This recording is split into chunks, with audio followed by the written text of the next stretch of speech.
You're listening to The Scrimmage with Daniel Hargrove and Justin Domashevitz.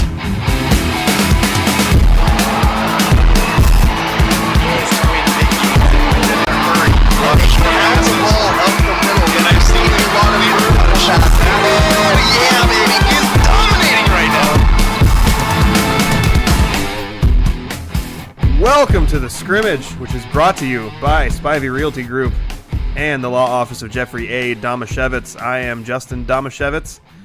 Trusty producer Andrew Gross here with me in the Coug hat. And then sitting in for Daniel Hargrove this week, we have Woody over here, who's leaning up against, I believe that's a sourdough starter.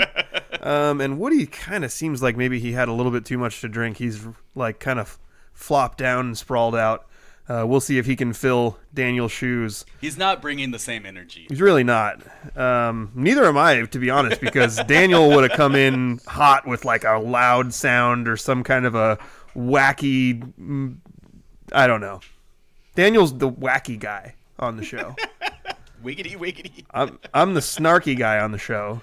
Daniel's the wacky guy. Wow, Royal guy got in there fast.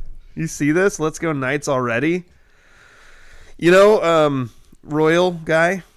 I think maybe he's just trying to bring Daniel's energy. This was one of the few weeks that I felt pretty good about Royal winning because there's really not very many teams that I dislike more than Linden Christian. Not for any real particular reason, except just that I've watched them. I've watched them beat our local teams in regional rounds too much. Oh, we got another comment. Tumwater whooped East Valley 42-0.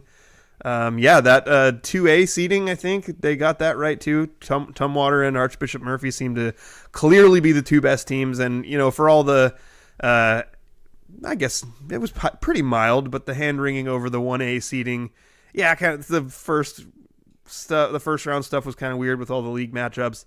I think the seeding committee did a pretty good job. The top four teams seem to be the four best teams, and the top two teams seem to be clearly the two best teams, and we'll have a Royal Cashmere matchup in the title game, which Royal will be favored there, but they played at a county seat. Oh, I love a good county seat. Cashmere County. So Royal and Cashmere played to overtime in their regular season matchup, and Royal won by 1 touchdown in overtime. So that should be a really good game. This might be one of the few years that there seems to be a team that's right up there on Royal's level that can compete with them. So I'll be interested to see what happens there, and really interested to see what happens in that Tumwater Archbishop Murphy game as well, because I feel like Archbishop Murphy is probably kind of a heavy favorite, but it feels weird to ever say that somebody is a heavy favorite over Tumwater. Yeah. What's wrong with putting blankets on bleachers? Oh boy, how much time you got? So, in general, I'm gonna do this again. I'm gonna say, in general, it's unmanly to use a blanket in public. If for any purpose? I mean, I don't sit on them. I don't put them over my legs. I don't wrap them around my shoulders. I don't use blankets in public. That feels like a feminine thing to me. But fully acknowledge, I know some pretty masculine dudes who do this. So, I mean, maybe there's some holes in it. I think if we're going back to like the root of the problem and why I think I initially started having issues with blankets being on bleachers, you have to go back to like, is it this is a Monty football? Yeah. Yeah. I was gonna say I don't think it's the patting your butt part that's a problem. It's the Monty. They don't really do it so much anymore. And actually, I think they might even, I don't sit in the bleachers, so I don't know, but they might have even made some rules about when you're allowed to go in there and put your stuff down. But people used to go into Roddle Field and put blankets like that reserves a seat.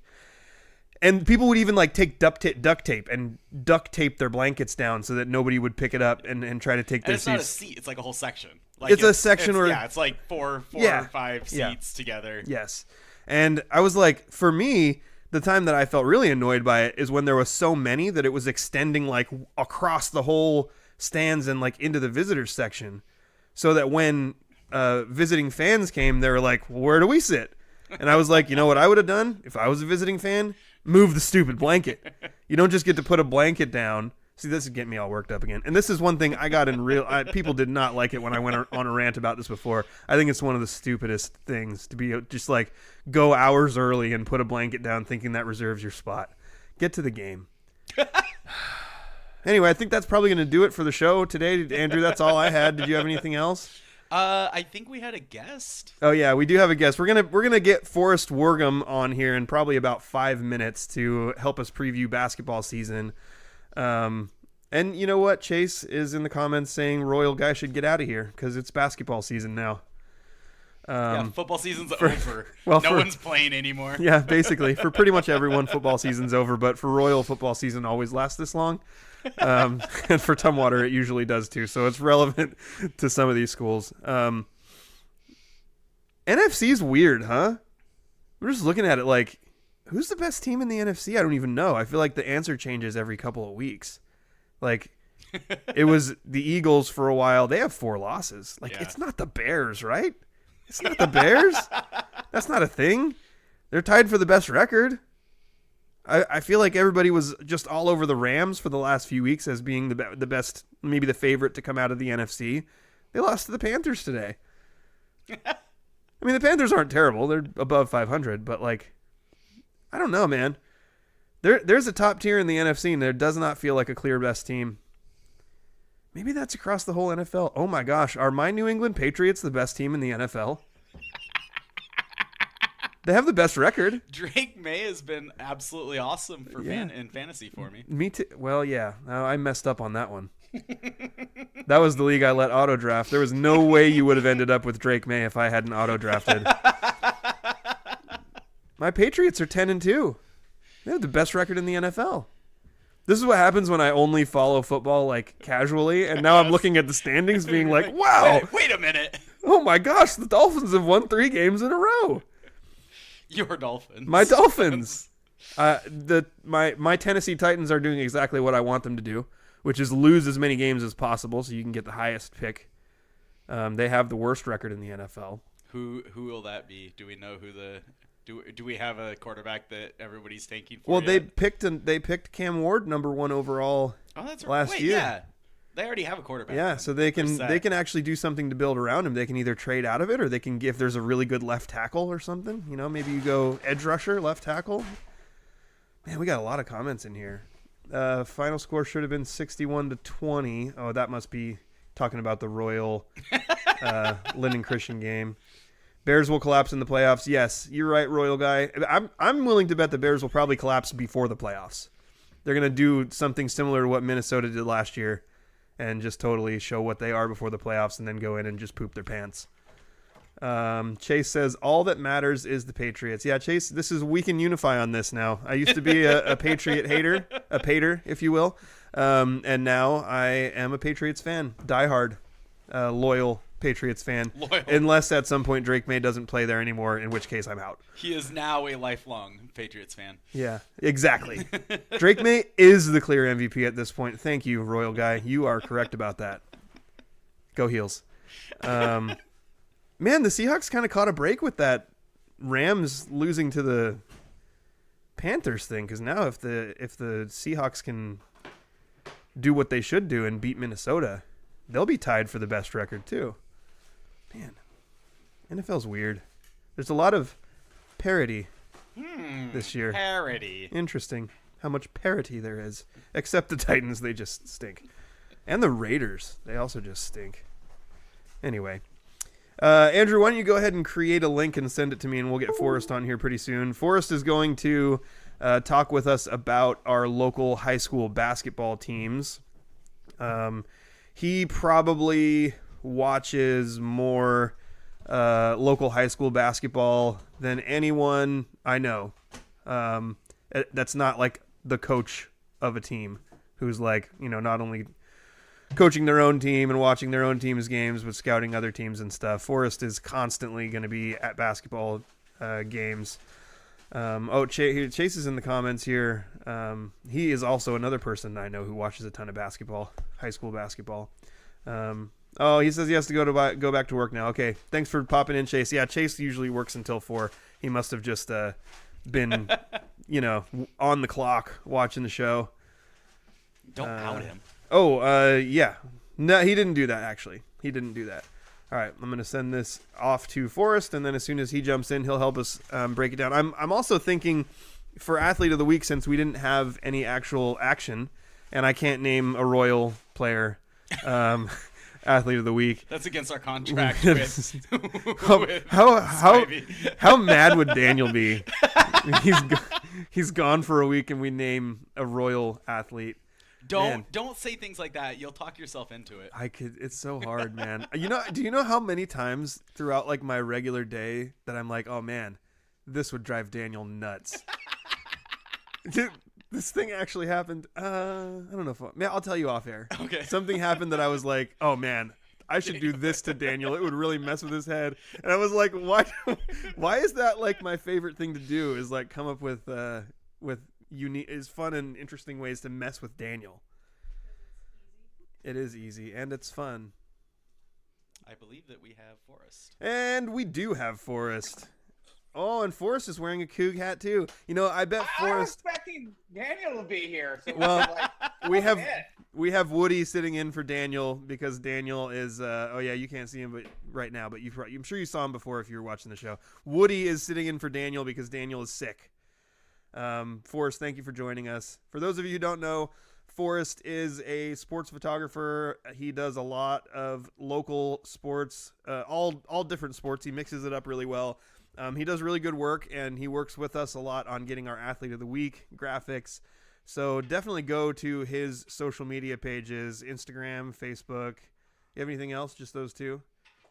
Just those two. Just those two. Go follow his Instagram, his Facebook, and you can see his work. He does really good work, and he helps us out quite a bit with photos as well. But today he's wearing a different hat. Today he is wearing the hat of ball knower. Oh, I thought it was a baseball hat. Well, that's a Coug baseball. State baseball hat. It's a Coug baseball hat. Yes, and I can see already, Forrest, just the disappointment in his eyes that Daniel's not here because he doesn't get to talk about the drubbing of the Oregon State Beavers by Wazoo yesterday. We will get to that later. But I want to start talking a little bit about upcoming local high school basketball, and you and I have had a little bit of text conversation about this as well. But I want to know what you think. Let's start on the boys' side. What are your thoughts about how this league might shake out? You don't necessarily need to have the pressure of picking who you think is going to be the league champion, but what are some factors that you're watching for that you're interested in? I think the biggest thing when I think about this year is that does Isaac McGaffey actually have help? I think he's probably the best player. And if he has legit help, they could be a force. Yeah, I mean, I have heard. See, the hard part for me with that Elma boys team, that's where Isaac McGaffey plays. I believe he was our defensive all-league MVP last year on our all-league all defensive teams. He's really good, super athletic. A lot of bounce. He's a good wing who can, work with the ball in his hands. Obviously an excellent defensive player. And I've heard good things about the guys that are coming up in the Elma program. It's just an unknown to me. There's not very many guys who we're going to see playing have significant varsity impacts who had a significant varsity impact last year. So I'm with you totally. I don't, I'm like I said, I'm getting good reports. I'm hearing good things. I'm under the impression that during the summer program, Elma guys were all in. They had really good buy-in, guys trying to work hard to get better during the off season. So I think it's very possible that there could be some guys that really splash onto the scene and have a big impact for them. On the flip side of that, so where we have Elma, which is Isaac McGaffey, who's really good, and then a bunch of guys who we're going to be learning about as the season goes on. Then we have Monty on the other side, who brings back essentially their entire roster. The only guy who graduated as a senior last year was Caleb Bruland, and he was basically hurt all year. Had a foot injury, so he really didn't play. So basically, you're bringing back the whole team. There's a new player who moved from a bigger school. I know his name is. I thought it was a smaller school. I thought he came from like Olympia, but I could be wrong. I've heard Oakville. I talked to Eric's dad. Okay, see, this is part of where my problem is I get information from teenagers, and they're notoriously unreliable, and then they don't tend to have the same curiosities that I do, like it'll be like, no, this guy's cool, I like him, no, he's a good player. Okay, though those things are helpful, but I want to know the other stuff. I'm going a little bit better from what Tarek's dad told me. Yeah. But yeah, he said that, like, he told me, like, what Tarek told his dad that the first day of practice, he was there and they just ran the show like a 5-on-5 type thing, and he passed the ball well, he shot the ball well. But I swear Tarek's dad told me he was from a smaller school. Okay. And I'll have to see if I can figure that out. Not that it really matters that much, but it's like the reason that I brought him up is because he's like the one kind of unknown addition to this roster that is going to be different from last year. Otherwise it's Mason Fry, it's Tarek Gunter, it's Nathan Dowler. You'll have both of the Grub boys, Colton and Caden, and then there's a couple of twin Brulins, Drew and Peter, who are on the roster. I have the whole thing. I could go down the whole thing, but like basically pretty much everybody that you're going to see play on that team this year played at least some varsity action last year. And most of them are going to be the best players from last year's team, which did earn the number 1 seed out of the league. That they're going to end up being the same guys who are big contributors this year, but with an extra year of growth and development. So I would think that would make them the favorites to win the league. But what are your thoughts on what Monty would be capable of? Oh, I think they can win the league. I think from what I remember last year from that team is that defensively they were very good. Offensively, they could have scored more points. Yeah, I felt like they just and I felt like they're down the stretch they had trouble scoring. And like if they could just get to 60, I think in a lot of their games they would win more of them. They just struggled to score. There was a point towards the end of the year too where it seemed like the other teams had figured out that they didn't handle the press very well, and they started getting pressed and turning the ball over. And they're not a particularly good ball handling team. They got a couple guys who can handle the ball, but not really, depth at ball handling. So hopefully that'll be something that, the guys have worked on and can be better this year. But I do think, I think Mason Fry is an MVP caliber player. Caden Grubb, really good. Tarek Gunter, I'm just, senior year for Tarek, he's gotten a little bit better each year, and he's a very good player. The big thing for Tarek, I think, is can the shots consistently fall? Because he was a little streaky last year. He shot really well at times, and then other times he went a little cold. So can he get the shots to consistently fall? I think this is actually a team that, if everything comes together correctly, this is like, we could see a team that might make it to state like the team from a couple years ago did. So I think this team has a lot of potential for sure. And then the other local one, which I think maybe man, I don't want to say it's the biggest question mark because I really want to see what Elmo looks like. But Hoquiam losing some of the support that Lincoln Nemi had. I know Riker Maxfield really stepped up and played pretty well towards the end of last year, and he'll be back. But is this going to be a year of Lincoln Nemi show, and are they going to be able to have the support to get him over the top and win that league title? Oh, I think about Hoquiam a lot. I covered them a lot, and I think it just comes down to if they can find. They need height. That was one of the problems they really had last year. Is they just lacked height, and they lacked depth. I felt like at times they only had like 6 kids that could play consistently. And like I'm hoping they have a couple more kids that can play this year, but it's like there's like 4 kids on that Hoquiam team that are pretty good and consistent. It's just that 5th, 6th, 7th player is a lot of question marks for me. I mean, if they have it, they're the four that are good.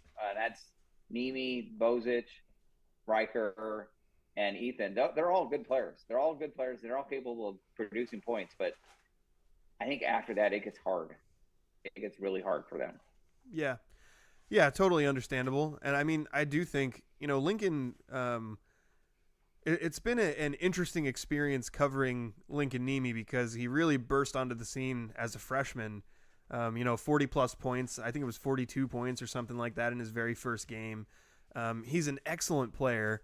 He tends to be like the guy who's really, really good, but also people just really seem to be comfortable criticizing him and being very critical of his play. And I felt like from freshman year to sophomore year that he had made big strides in a couple of areas. Particularly, he was looking more athletic, a little more nimble, and definitely putting more focus on defense and rebounding sophomore year. So I would assume, coming into this year, he's going to have some progression as well. So that's another big thing for me is like, we talk about McGaffey. McGaffey's really good. Is anybody else going to step up behind to support him? I'm sure they are. I'm not saying they won't be able to. There's guys on that Elma team that are going to step up that we don't know now, but we're going to know who they are by mid-season. But as far as Hoquiam goes, the key to that might actually just be, does Lincoln progress? Which is crazy to say because he's really good and he's been very good for 2 years. But is he going to take the next step and become like one of those? I hesitate to say like, franchise guy. Like what's the right, like what is he going to become one of the great Hoquiam basketball players that we've seen with his progression over the next couple years? I mean, I usually try to make it out to those practices, but I just going to make it out this year. I think he'll progress. He just needs help. He really just needs consistent help from the other teammates. I really do. I think if they're going to really contend for the league, he just needs consistent help from other players. I went to a lot of games last year, and Joey struggled. I think a lot of games I was at, he struggled at. And I mean, there was the one game against Elma, he was like on fire. But as that game went on, he cooled down, and he just couldn't get it going. And it just becomes, and I think what happens in those games is that Lincoln wants to trust his teammates, but the teammates have to deliver when they have the chance. Mm-hmm. I think that it's one of those things that I watch. That's what I see a lot, is that he wants to trust them, and I think he has to learn to trust them, but they also have to deliver the goods as well. And so after Monty and Elma and Hoquiam, the rest of the league is Tenino and Rochester, and we are at kind of a phase. It's kind of unusual, I think, of a phase that we're in, where I think in the boys and the girls league. Well, I don't know. Maybe we'll get to the girls side in a minute. And the boys league, it definitely seems like our three local teams should be better than Tenino and Rochester. And I'm not necessarily trying to slight them. I'm just going, if I were going to list the teams in order of how I would predict that they are going to finish this year, the top three teams on my list, no bias, no local homer bias, would be our three local teams, Monty, Elma, and Hoquiam. But let's switch over to the girls' side for a minute, because there's a bit of I think that there's been some build up to this moment, and I think the moment might have been advanced a little bit by Tiander Olsen, number one, transferring to another school, but also she's got a knee injury. I don't even know if she's going to be able to play this year for Adna. But Tiander was the best player Jilly Dalen's really good too. Tiander was the best player for Monty last year. She was my favorite player to cover, and she will not be there. So this Monty team has really had a stranglehold on the 1A Evergreen League for quite a while now, and there's a group in Hoquiam now that we've been talking about the last couple of years, a really good young group of players that, I was thinking maybe 1-2 years down the road when those girls are juniors and seniors, that maybe that would be their time to take over the league. But I wouldn't be surprised at all if if they advance that a little bit. Number one, with as much improvement as they showed last year, and then number two, knowing that Tiander's not there in Montesano anymore, this could be the year that Hoquiam girls take over the top of that league. This is that first game against those two schools will be interesting. I think it comes down to whether Hoquiam can handle Monty's press. I think that's really what it comes down to. I don't know. I've talked to some girls on the Hoquiam squad. I've seen the Monty girls roster, and I have questions about some things about the Monty roster, but I also have questions about the Hoquiam, whether they can really handle that press, because Monty's thing is play aggressive on defense, force the issue on defense, make you go up 94 feet, and that's been a haunting issue for the Hoquiam girls the past 2 or 3 years, is that they can't handle that press, and if they could just handle it, they could beat them. I really do believe they could beat Monty, but I think it's one of those for me. I'm the one that covers the Hoquiam girls the most here, and I'm just I don't know. It's one of those I don't know. I think about it. Hoquiam's missing Burtonshaw. She's not playing. I don't know. I really don't know what the lean is on that one. I know you've come out and said Hoquiam. I'm a little bit more hesitant. I totally get it. I think the combination inside of Aaliyah Kennedy and Sydney Gordon, if they can stay out of foul trouble, because the one time last year that I watched Hoquiam play Monty, Aaliyah was barely able to play because she was getting foul calls really quickly. But when she was out there, she was unstoppable. I think the combination of those two girls inside as a presence makes them really, really difficult to contend with. And yeah, you're right. They will need to figure out how to break the press, and they will need to be able to get the ball down the floor to make those plays. But at the same time, that was Tiander at the point of that press, man. She was an absolute menace. And they have other girls who are really good defensive players. I'm not sure if they have anybody that's going to quite be to the level that Tiander was, but they'll have other girls who are going to get up there and try to cause all kinds of, Jilly Dalen included. She had a lot of steals and deflections last year too. So I will be curious. And I think that's the thing. I think it's probably easier for them, for Montesano to replace the defensive portion. And instead of it'll be hard to replace that offensive portion, and I think that's where you'll see the girls struggle. Is that the games that I did for Montesano, it was a lot of the Tiandra and Dalen show with some help. Now this year it's going to be the Dalen show, and she's going to need probably a lot more help she's just going to need a lot more help than what the other teammates were asked to do last year. Yeah, that's my sense. Well, they've been running the same kind of high pressure defense for the last several years. They've done it through different groups of players, and it's been really successful all along the way. I'm sure that they will. Coach Mansfield is going to teach these girls really well to run that defense and just create total chaos everywhere. That's one of the things they do best. Actually, the game that I saw between Montesano and Aberdeen last year was the most chaotic girls basketball game I can ever remember. There was just tons of fouls and turnovers and balls deflected all over the place. So yeah, I think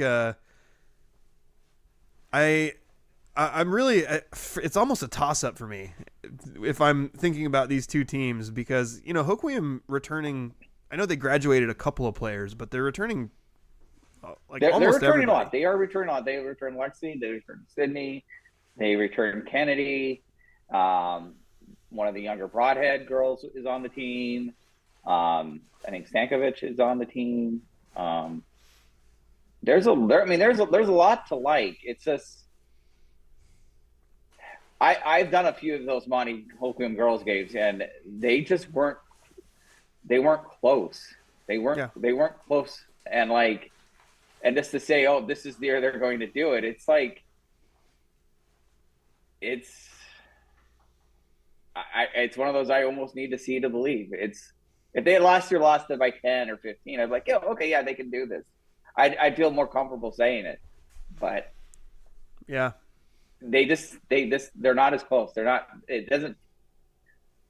Is one player there is Tander worth like 20 points? Maybe, I guess. I mean, So. she in the game that they played Hoquiam last time, she did everything. She scored like 33 points and had 12 rebounds and something like 10 assists or something. Like she just did everything in that game, and also playing like basically the whole game too. I don't remember if she even came out like that particular game.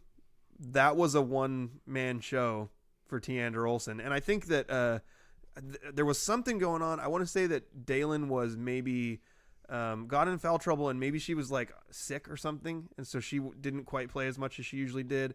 But on the other side of that, and maybe there's going to be, some Monty players that step in and can do something similar to what Teander could do, being disruptive on defense. And maybe I'm just wrong about that. But I feel like this could be the year for the Hoquiam girls. It's possible. Well, as I've had conversations with Lexi Labani here, and I told her it's like the one thing her and Sydney have not done is got to play in the dome, in the Sun Dome, and I feel like that's the one thing they have to accomplish. And if they're ever going to do it, I think it's this year. This is the year to do it. This is their last chance to do it, but they have a good opportunity to. Yeah, agreed. I admittedly don't know much about the Elma girls team. I didn't get to watch them play last year. What do you know about the Elma girls team? Do you know anybody returning there and what the prospects are? It's Olivia Moore. That's what I know for sure. I didn't do a lot. Mike Roberts, he's a dad, and he photographs his daughter. His daughter's on the team, so he did a lot of their games. And like, they are, I think, in a continual rebuild. I think they are in a rebuild. Part of me, and I know you're not gonna like this. I think Tenino is going to beat them this year. Oh, okay. I think Tenino. You're right. I did not like hearing that. They have something cooking. I mean, they're not good. I mean, they're clearly a step below Monty and Hoquiam, maybe 2 steps below, but they're right there with Elma. They are right there with Elma. I think. I mean, they have Austin's sister. They have Gore. Is that a Ganya? I mean, it's just yeah. They have Kylie Ganya. I can't remember Georgia Gore. They have another freshman. Those girls played last year when they were 8th grade. They're going to be building. I think they can make districts.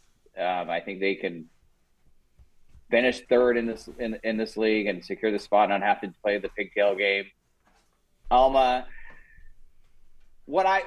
should be able to make districts.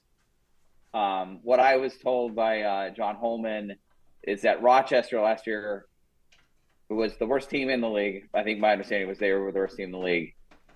They graduated a lot of players, and they didn't seem to have a lot of players coming up either. So Alma should be able to secure a 4th place spot. But like they have a lot of work to do. Get up to the next level. Okay, so I think I'm going to go on the record. I'm not going to, I don't want to pressure you into doing this. I'm going to go on the record and officially predict a league champion and an MVP for boys and girls. And on the boys side, I can do this. I can do this. Okay, I'm going to start with boys, and I'm going to officially predict Montesano's boys to win the league. I don't think it's like a given or like an automatic by any means. They have a new coach, Shaden Farmer, too, where there's some other, I think Shaden's going to do a really good job, but there's some more experienced coaches in the league that could become a factor at some point too. But I think just the amount of talent that they're returning the amount of experience they're returning and the depth that they have in their roster, I think is gonna be the thing that pushes them over the top. And because I went really back and forth on this, but I decided I was going to make my MVP pick from the team that I picked to win the league title. And I went really back and forth between Caden Grubb and Mason Fry, but I settled on Mason Fry as my MVP pick for the boys' side. Now, I have one question about this prediction. Do they share the title or do they win it outright? Let's say they'll be the number one, even if they tie, that they'll be the number one seed in the district tournament. Okay. I agree with Montesano. I do agree with Montesano. They won it last year. They returned everybody. I feel like if things go, I think things have to go wrong if they don't win it. My MVP will be Isaac McGaffey. Okay. That is my pick. And I think, I think he's going to have a really, I believe really strongly he's going to have a really good season. And I really do. I really do. And in making these picks, we have officially snubbed Lincoln Nemi as MVP of the boys in 1A Evergreen League. Andrew, would you like to pick Lincoln Nemi as the MVP? There's only two of us. I'm sure if Daniel was here, he would have picked Lincoln Nemi. Possibly, yeah. He might have. Probably would have. Woody, what do you think? No answer from Woody. Okay, so let's shift over to the girls' side. I'm going to go ahead and put my name on officially picking the Hoquiam girls to win the 1A Evergreen League, and my MVP is going to be Aaliyah Kennedy.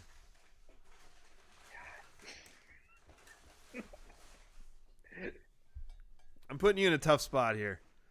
Yes, because there's one girls team I cover, and God. You know, maybe if you pick a different team from them, it'll light a fire under them because they'll want to prove to you. They'll see me every day. They'll see me at every game, and they're gonna be like, "Oh, there's that guy that didn't pick us." I mean, you can plead the fifth if you want.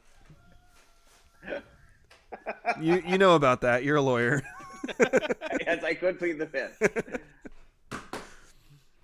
I will pick Holcomb. I will pick Holcomb. Okay.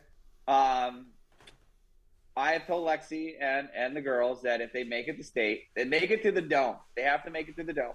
If they make it to the dome, I will be traveling over for them. And you'll buy them all ice cream.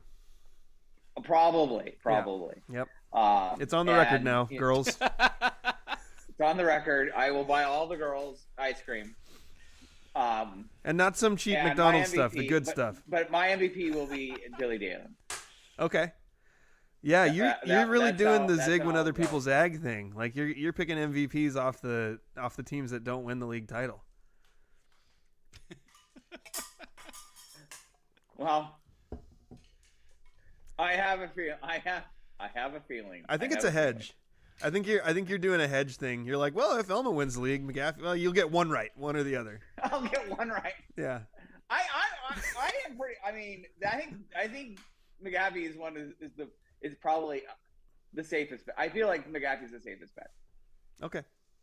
I feel like McGaffey's the safest bet. Hard to argue with that, man. He's really good. I no criticism over that MVP pick. I mean, but yeah, I mean, as I say, I am basically the unofficial photographer for the Hoquiam girls. I feel like I do have to pick the Hoquiam girls. So Hoquiam girls, if you watch this show, know that Forrest picked you guys even though he really wanted to pick Monty. Thank you. Happy to help. Well, Forrest, I think that is. Do you have thoughts on? I think I'm going to wait until I have Daniel to talk Aberdeen basketball because he'll know those teams way better than me. Do you have any thoughts on those teams? All I'm going to say is that God bless the Aberdeen boys. They open up with like the two. I looked at that. I know someone has to play those schools. Yeah. But God Almighty, why do they open up with Mark Morris and R.A. Law? Yeah. Yeah. And I looked at that and I'm like, oh God, that's like, because you guys talk them up and I'm like, are they that good? Well, I think they're fun. I think that when we talk about the Aberdeen boys team, like we think they're going to be really fun. Like, we think they have a lot of talent. They're athletic. They're scrappy. They're going to play really fast. Jacob Quezada and Isaac Garcia are both really exciting players. Quezada knocks down a ton of threes, and he's just absolutely fearless. I don't think I'm like, R.A. Long is supposed to be one of the 2 or 3 best teams in the state in 2A. I'm not gonna try to say that Aberdeen's gonna go compete with that, but I do think that they're athletic and talented, and they'll be competitive this year. Okay. I mean, and then the girls. All I know is Knutson, and that's about it. That's all I know. Well, it's Knutson, and I know her. I think that she's in the same class as Bentley Brown. I might be getting that name wrong. But when we watched Aberdeen girls play, I watched them one time last year, and Sophia Knutson looked really good. Yeah, she's really good. But like I don't know. I'm going to try to get out to more of their games this year. I've looked at their schedule. Their schedule kind of mirrors, when it comes to the league, they kind of mirror the Evergreen 1A boys league in that they play on the same nights as them. So that's going to be a problem. Yeah. But I'll probably try to make more non-league games. So okay. And then the Aberdeen boys, I plan to make it out. Making out to the Hokum game. I'm going to make it out to the Monty game, and the Elma game, and there's a possibility of another game, at least in non-league. So okay, all right. Well, then I'll have more info to say. Okay, and get on to Forest socials, because he often posts his schedule ahead of time for where he's going to be, and you can know if he is going to be covering the team that you root for. Again, definitely go to Forest W. Worgum Photography on Instagram and Facebook. Follow his work, buy his photos. Don't screen grab them. Go buy. It's not that expensive. It's only a few dollars. Go buy the photos. It's totally worth it. You get high resolution, really high quality action shots from Forest. So I've bought many of them when my son was in high school from you, and I don't regret it one little bit. Okay. Oh, one other thing I want to say, give a PSA to everyone here. Yeah. One of the things, there's like 2 things I want to say. When you go out there and play, when you're open, take the open shot. Don't be scared to shoot the ball. I don't know how many times I watch these games where I feel like someone's open and they're scared to shoot the ball. Your coach has put you in the game. I don't think the coach has said you can't shoot the ball. Shoot the ball. If it's a shot that you usually take in practice, shoot the ball. There's too many. I see it way too often. People are scared to shoot, or they're hesitant for that 1 second or a half a second, and then they get the guy on you. Don't be afraid to shoot the ball. Yes, okay? Shoot with confidence. Don't be afraid to shoot the ball. Shoot with confidence. I see it a lot. It frustrates me. It's one of the frustrating things. You have to have confidence. Basketball is they teach you basketball is unselfish. To be unselfish, you have to be a little selfish. Got that, Hoquiam girls? If you want ice cream, you got to shoot the open shot. The good stuff, not some cheap ice cream. We got a long season for this ice cream. All right, Forrest, thanks for. We should just do this. Yeah, we should just do this. The week of that game, here's what we'll say. If the girls can beat Oakmont that first game on January 10th.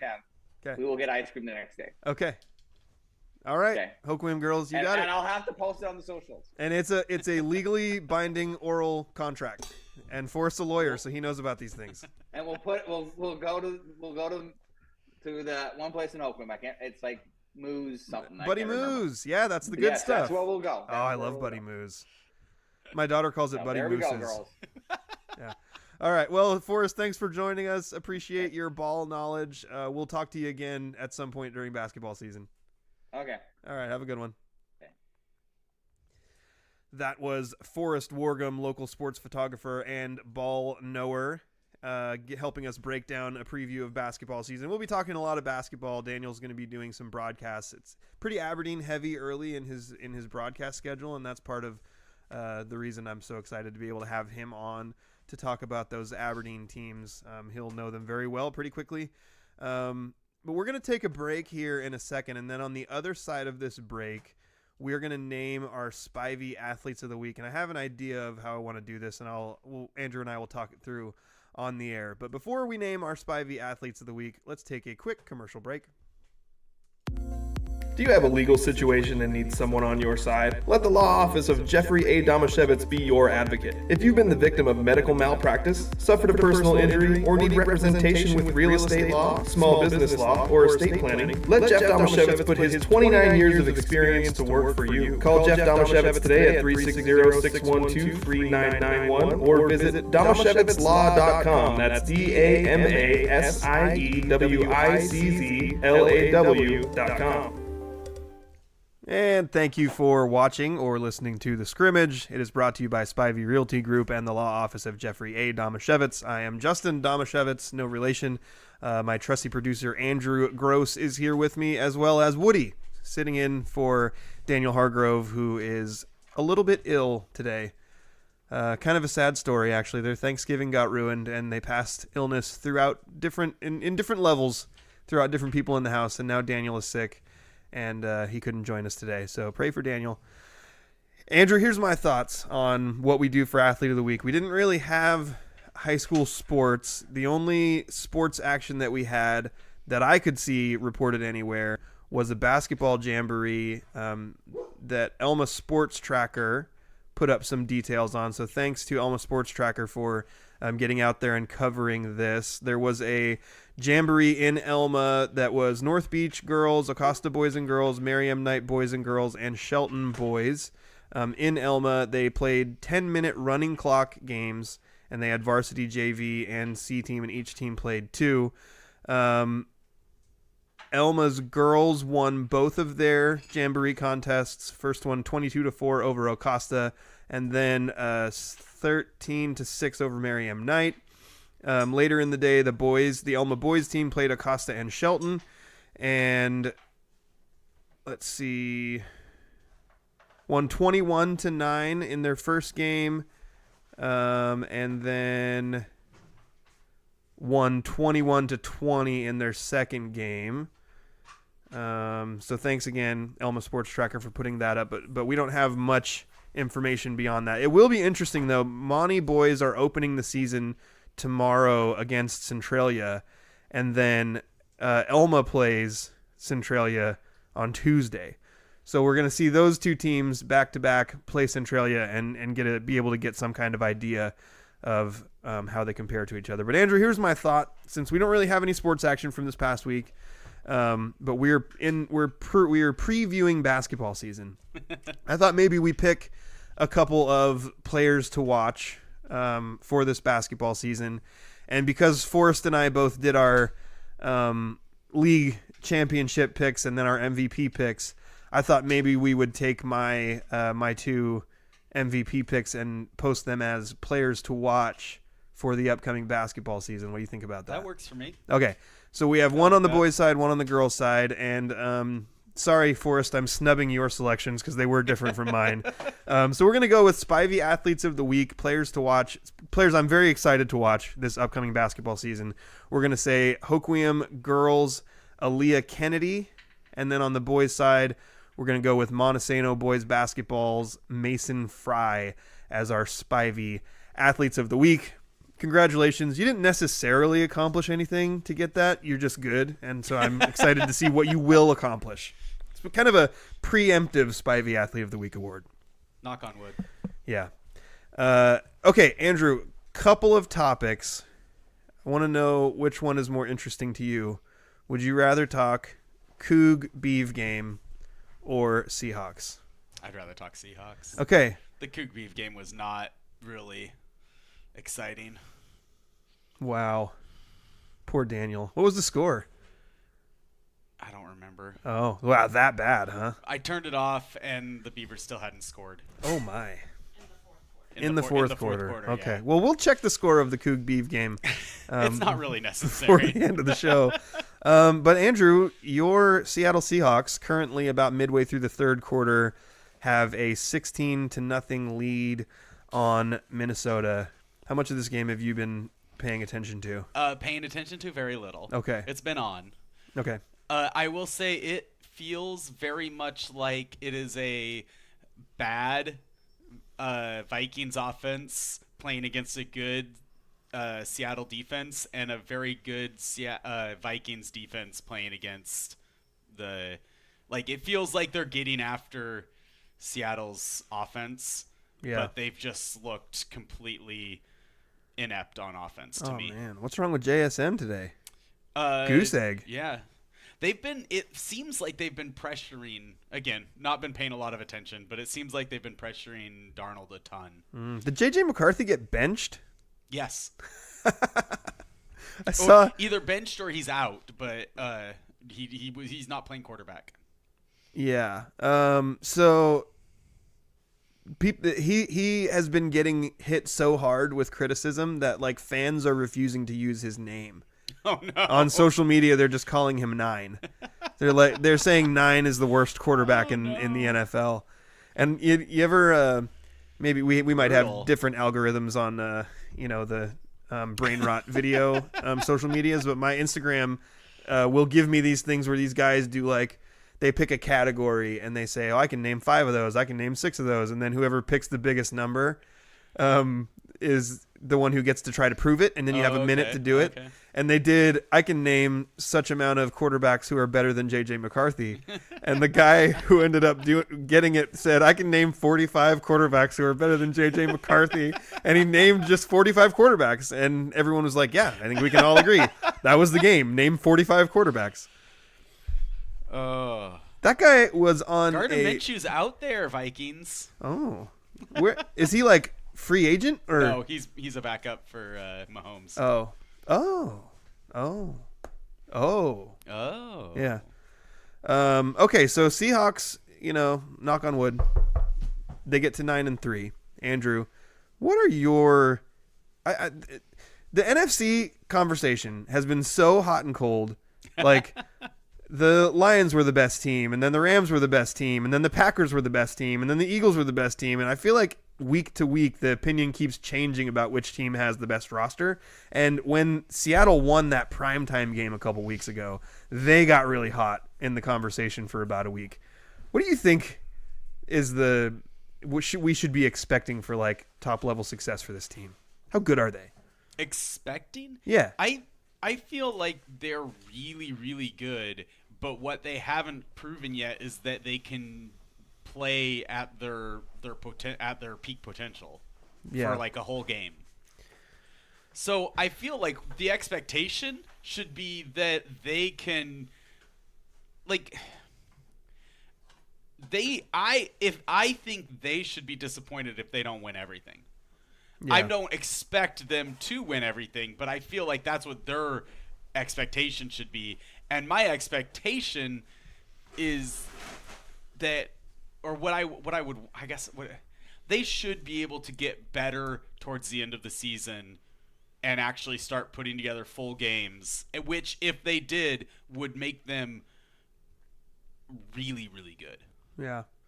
I think it's hard, like, going into the season. We didn't really do NFL predictions the way I think we would have in previous years. No, we didn't. But I think that I would have said, this is probably just another year where they go, right around 500, maybe a little over. Maybe they sneak into the playoffs, but they're not going to really go anywhere. But I think the defense has been better than I anticipated that it would be. And definitely, although there's been a couple hiccups along the way, the passing game with Sam Darnold has been really good. Yeah. So I feel like they kind of built up the expectation at this point. Like if they don't, win a playoff game or two, it's going to be a big letdown where they totally, if they hadn't been so hot for a good chunk of the season, they probably could have gotten away with just being a middling team that loses their first playoff game. Yeah. I think that's a good a good level of my expectation is they need to win. If they don't win a playoff game, then I'm gonna be like, man, they couldn't put it together. Something's wrong. I will worry that there's something wrong in the structure that is keeping them from being able to play well for a full game.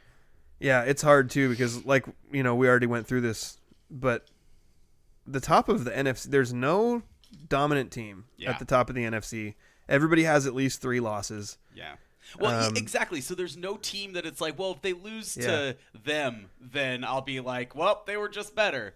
Yeah. Like, nah, if they play their best game, they should beat any team Right. in the NFC for sure. Yeah. I I mean, don't know about Eagles are 8-4, Bears are 8-3 or 9-3. The Packers are 8-3-1. The Lions are 7-5, but I think people still view the Lions as, one of the best teams in the NFC. There's not really much in the NFC. I don't like maybe Tampa.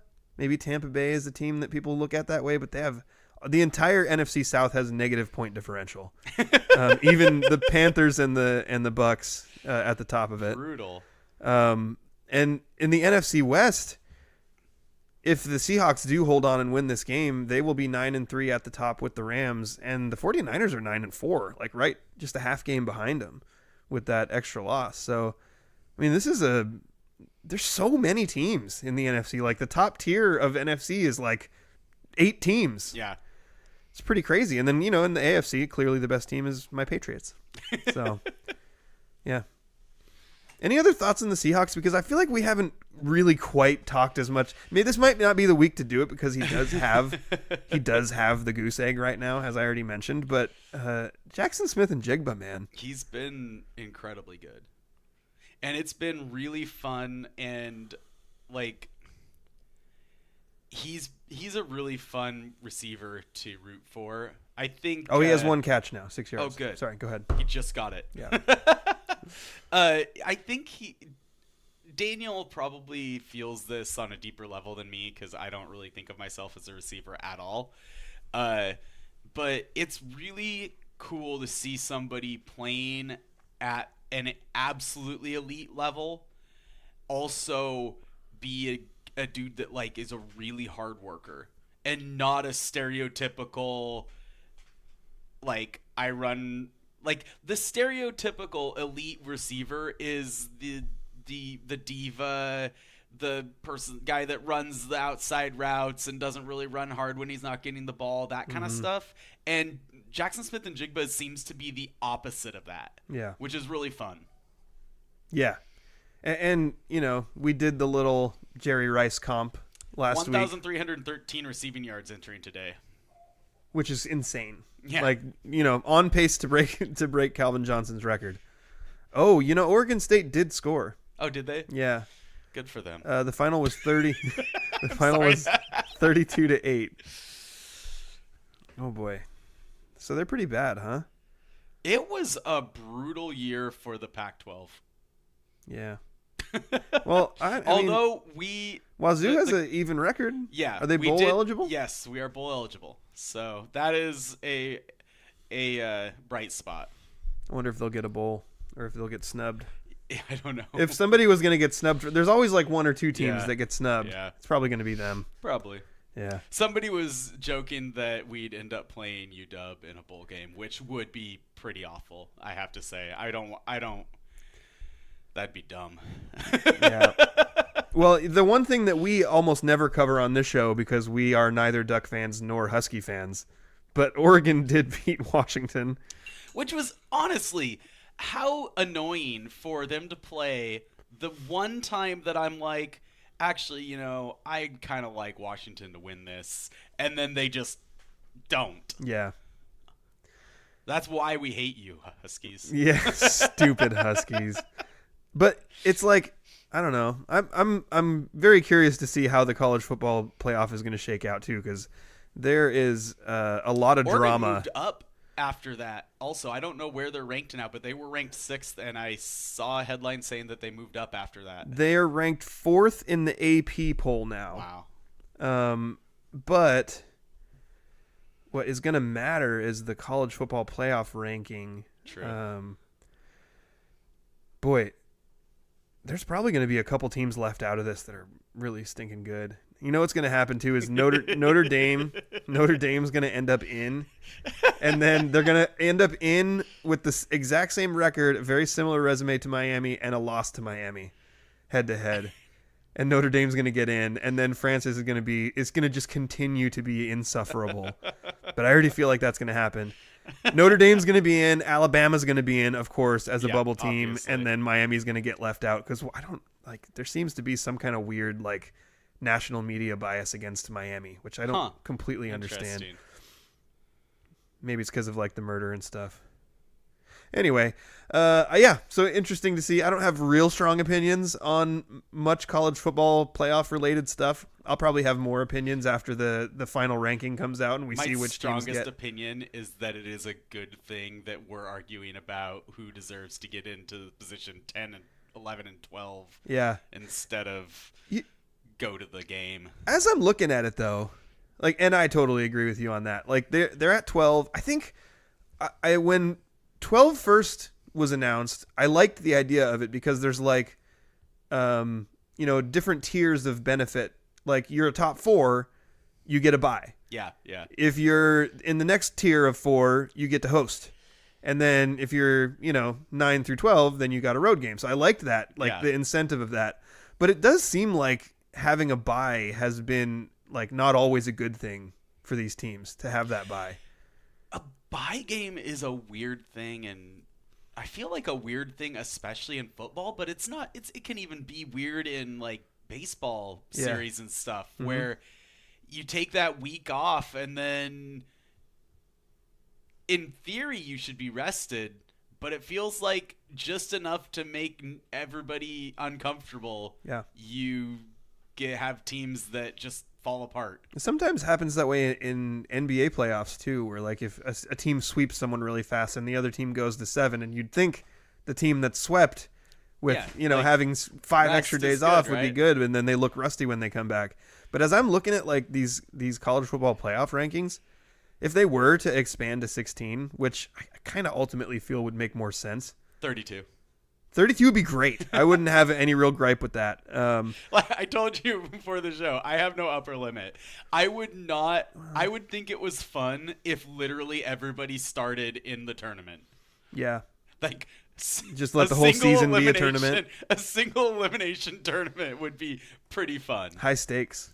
You see, you lose about every game. You lose week 1. Your season's over. Season's over. No more games. Survivor football. Yeah. So I don't. If I'm looking at these though, the teams that are in that 13 to 16 range. We already talked about Miami potentially getting left out. I think Miami's really good, but it's like Utah, Vanderbilt, Michigan. Texas is ranked 16 right now. Texas has 3 top 10 wins. I mean, they have 3 losses, so that I can see why they're ranked where they are. But like they've proven that they can. Were they top 10 losses as well? Because that would be an impressive. I actually don't know. I don't know the answer to that, but I do know that that's a team that's proven that it can compete with the teams at the top level. Yeah. So I don't know. Like I feel like you could easily expand to 16 without really. There's more parity at the top levels of college football now than there has been in a really long time. That's true. I think you could easily expand to 16 and still have really competitive games. Also, I think that the really top heavy, like even in the past few years, there's been a lot of parity beneath like the top 3. Mm-hmm. So you can still have really fun, interesting matchups. Yeah. Like without there has been pretty dominant number ones, like top couple for a few years. Yeah. But. Really wild to see Indiana number 2. That is not a thing that I'm used to seeing on a football standing. Huh. Yeah, and then this whole thing with did you see any announcement about Lane Kiffin's decision yet today? That saga's been really interesting. Yeah, I actually saw something about it today, but I hadn't been paying attention to it before that. I'm just gonna Google it. He's going to LSU. He is? Okay. And he has most of his coaching staff, his current coaching staff, lined up to follow him to LSU, and was reportedly saying, if you're not on the plane to go to LSU with me, there's not a spot for you in my coaching staff. Oh my goodness. Well, the coach, the administration at Ole Miss had already said, hey, if you decide to leave, you're not coaching us in the playoff. So they didn't even give him the option. I don't know if he would have anyway, because like as early as recruiting starts in college football at this point, with LSU's season being over, it probably benefits him to go get started. But that's crazy. Like not just him, but who's going to coach? Where is he coaching right now? Ole Miss. Oh. And they're 10-1. They're going to be in the college football playoff. That's How would you hire how and why do these guys get hired for jobs when I feel like this is a consistent theme in high level college coaching. Yeah.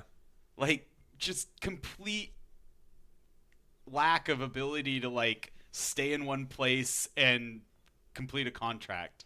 Yeah, it's kind of, well, I mean, this one with Lane Kiffin specifically, this is like a strike while the iron is hot situation.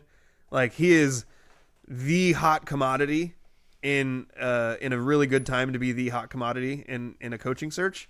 He's going to get the wealthiest contract in the history of college football. I think that they said even the framework of it was already settled, and it was something like $12 million a year, with guarantees and incentives and bonuses for high achievement. So how many years do you think it'll be until They buy him Alabama out? buys him? Yeah, I don't know. I mean, I don't know how long is the former Husky coach going to last there before they give him the stanky boot out the door. Yeah. So I don't know. That whole thing was really weird to me. I would have a hard time sending my son to go play at LSU for Lane Kiffin, knowing the way that he left there. And while on one hand, I totally get it. Like, he's getting himself tons of money, and he gets out of Mississippi, which I don't think is regarded as a generally nice place to live. But I don't know. I mean, LSU, they'll have really good resources there. The other weird thing is Lane Kiffin has been pretty, it's pretty well reported he doesn't want to do recruiting. So they're going to hire a special coach to be like the recruiting guy for him, so he just has to focus on get this huge football thing and he operations. doesn't even want to do what has traditionally been the most important part of the head coaching job. It's weird, man. The whole thing is weird. Yeah. Oh, now Francis is saying Indiana is his number 2 team. Well, Francis, you can't just go around being fans of a whole bunch of different teams and then celebrating them when they're good. That's not how any of this works. Only I can do that. My Patriots are going to. He does have a win the whole good point. thing. Half of the Pac-12 is bowl eligible, so it's a pretty good conference. That's 50%, man. Yeah. Yeah. Well, is there Is there a champion? Yes. Yeah. Better. We tied head to head, but WSU has a better out of conference record. So they are technically the champion. Yes, yeah. They're not a shared Yes. champion. I believe we are technically the champions. Okay. Yeah, Chase is okay, Chase, welcome back. Chase is bringing up that Duke is playing in the ACC championship game because they won conference win percentage tiebreakers. The top of the ACC got wild, man. Like, there's a whole bunch of temes that had 2. That's what happens when you let all the coasts in. Yeah, the All Coast Conference. There's a whole bunch of teams that have 2 in-conference losses. One of those teams is Miami, which is universally regarded as a really good team. Yet they don't get to play in the ACC title game because Duke owned these tiebreakers. Duke is 7-5. So Andrew, you and I talked about this off air. This is a wild situation. It is possible that the ACC could be completely left out of the college football playoff because everyone assumed when you get 5 automatic bids, it's the 5 conference champions who are the highest rated in the college football playoff. Duke is out of the rankings. And I think, is it Tulane? There's a group of 5 school that is about to win their conference title, and they are in the top 25. So if that school wins and Duke wins, that knocks Virginia out and for the ACC, and Duke probably wouldn't be getting ranked ahead of that other school. So that Duke could spoil like the entirety of the ACC from getting into the college football playoff, which would be absolutely insane. So are you rooting for Duke now? No. Oh, okay. I don't do that. No, I have some moral compass. Okay. Only really immoral people Glad that we found root that. for Duke. Yeah. Francis said Notre Dame is ACC adjacent, so you're kind of right, but also kind of wrong. No, let's not pretend like Notre Dame is closest to being an ACC football school. I mean, they're an ACC school in other sports. They're much closer to being a Big Ten school in football. So take that, Francis. You're wrong again. Okay. Well, Andrew, we are going to wrap up the show pretty soon, but before we do that, we have one more commercial break to take. And on the other side of that, we'll come up with something to talk about because right now I got nothing. But before we come back and talk about nothing, let's go commercial break. Spivey Realty Group's goal is to make buying, selling, investing, and renting real estate in Grace Harbor simple. They believe in 100% transparency and unparalleled communication with local expertise, tech-enhanced, and top-notch service for their friends, neighbors, and community. Their goal is simple: get a group of strong-willed, hard-working people together who want to make a difference in Grace Harbor and to use real estate as the means of achieving that. Voted Grace Harbor's best real estate company. Find them on Facebook or visit graceharborrealestate.com. Spivey Realty Group, elevating small-town real estate. Man, it's a good thing that the Vikings offense is so bad because the Seahawks seem to just be kicking a buttload of field goals here. Yeah. They are up 19-0 at the end of the third quarter. They've scored one touchdown. Did JSN? I think the touchdown was a interception. Yeah, let's see. Jason Myers field goal. Ernest Jones 85-yard interception return, and 85 yards is that's a lot. Awesome. And then so 4 field goals and 1 defensive touchdown for the Seahawks. But looking at the team stats, the Vikings through 3 quarters have 83 total yards of offense. Yeah. That's bad. That's bad for them. Yep. The Seahawks only have 176 yards of total offense, which is way better than 83, but also not good. No, not good.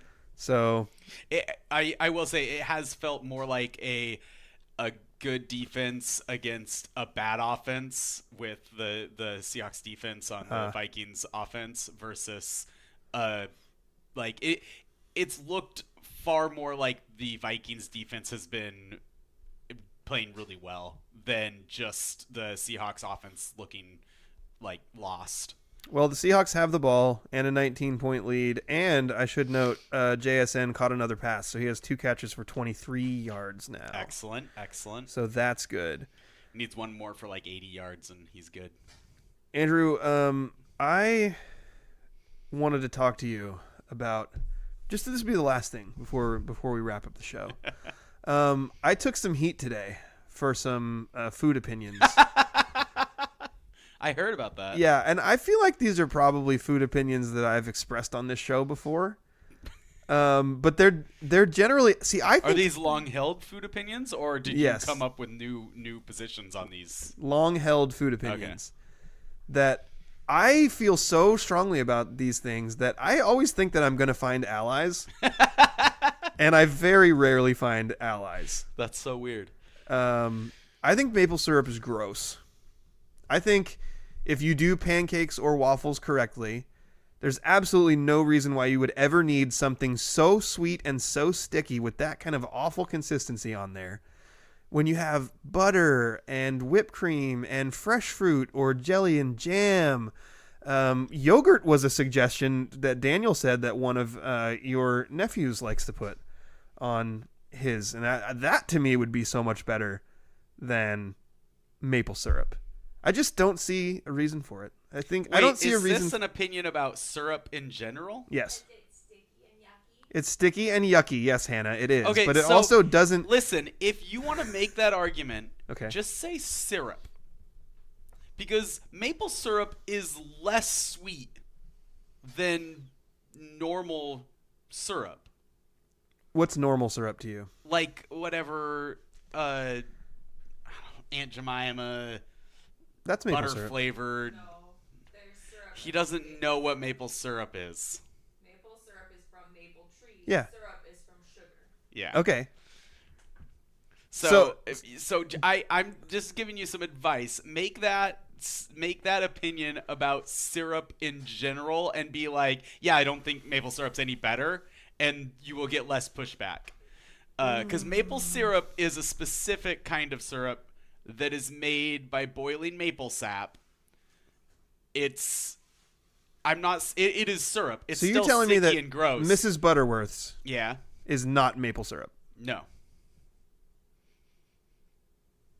I'm going to Google it. I'm going to see what it says on the bottle. If Justin doesn't know the difference between syrup and maple syrup, Is Butterworth's. Dang it. I'm bad at typing. Mrs. Butterworth. Do you want to come say that for Woody? Maple syrup. Not male syrup. What are you doing? whoa. Okay. So I don't have a good. I like syrup, but if your argument against it is that it is sticky and gross, I'm like, yep, it is pretty sticky and gross, and I also tend to prefer all of the other toppings that you mentioned. Yeah. I'm very partial to like fruit yogurt on waffles. Yeah. That's delicious. So I don't have a good argument for syrup other than I don't think you should call syrup maple syrup. So I did learn something new there because I thought that the Mrs. Butterworth's was just a fake version of real maple syrup, and I thought that it actually was intended to be like maple syrup. I also strongly dislike real maple syrup. Which is, yeah, sure. Because it's sticky and it's yucky and it's gross and it's way too sweet. Those are So, true about but it. see, then to me, when you're saying you got to make the distinction and just say all syrups. So to me, that's like the maple syrup or one that is intended to trick you into thinking it's maple syrup is like the only one that's mainstream. Like the only time you see strawberry syrup is if you go to like Denny's. Blueberry syrup's actually really good. The fruit syrups are good. I like those. So I haven't had one of those in so long. But I know that I despise Mrs. Butterworth's and any kind of fake syrup, and I also strongly dislike real maple syrup. I bet you would like molasses. I like molasses cookies. I did say today to a chorus of boos that the only thing I find more disgusting than maple syrup is ketchup. Which is fine. I think ketchup is awful. I'm not in any way inclined to defend ketchup. Okay, good. Thank you. That's a good statement. I think Daniel pointed out that it's a good ingredient Sure. in some sauces, and I would agree with that also. But if I never ever had ketchup again, I wouldn't miss it. When I mix fry sauce, I put ketchup in it, but I put way more mustard than I put ketchup. Mm-hmm. It's like it's a mayonnaise based sauce with mustard and just a little bit of ketchup and then some seasonings. So while I can admit that it does have some utility, like the idea to me of just squirting ketchup on something and eating it just makes my mouth feel gross. I hate it. I have had ketchup. I was getting angry text messages today. I have had ketchup that I thought was better than normal ketchup, like less sweet. But generally speaking, I'm on board with that. Yeah. Okay. Good. I also said that hot dogs are sandwiches and that tacos are overrated. People didn't like any of that. Are a kind of sandwich. Tacos. Was it the taco thing that set you off, Hannah? See, I like tacos. Tacos are good.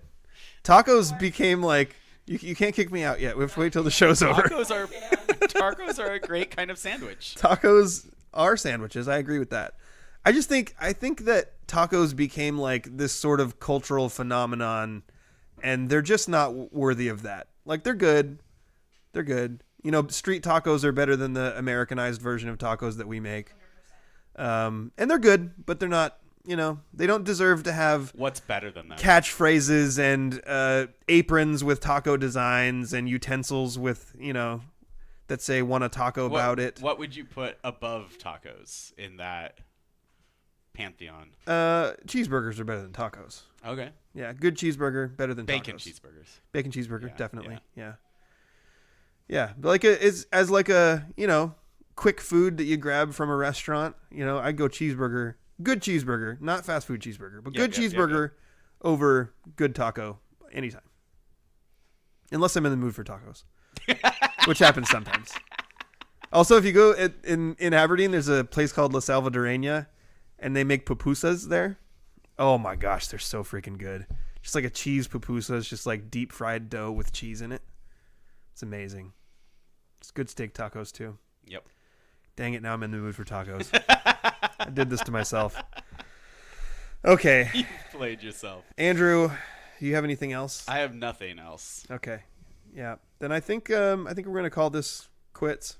I think we're going to call it quits for about a week, and then reconvene with some amount of us to do another show, even More though than 0. Yeah, more than 0, but potentially less than 3.